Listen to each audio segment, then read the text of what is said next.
G'day, Craig Pello from QPL Rural with this week's Profit Maker Market Report. Well, we've had a couple of little showers this week, but it's been relatively dry. Had a hell of a frost this morning. I'd say certainly the biggest frost we've seen this year. So they are forecasting a bit of rain for us Sunday, Monday. So fingers crossed we don't get too much, and the people can keep preparing a bit of crops for later on, and the shop cheap and get a chance to dry out a little bit. So onto the markets this week. The cattle job in Wagga on Monday was quoted fairly firm. Some of the plainer quality cattle were a bit cheaper, but cows were actually a bit dearer, and bullocks were quite a bit dearer. I'd say just on the strength of limited numbers of bullocks is creating that, with them being in the middle of winter. So certainly that job overall was good. Onto the sheep and lamb job yesterday. Well, that was a bit of a sad event in that the lamb job was off quite a bit, particularly for the plainer types, or the woollier lambs and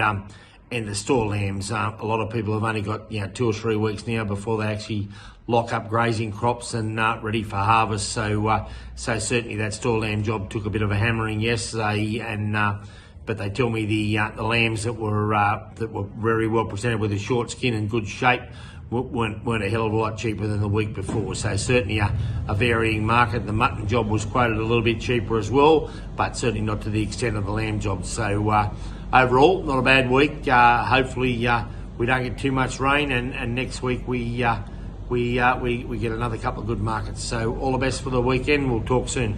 Peru.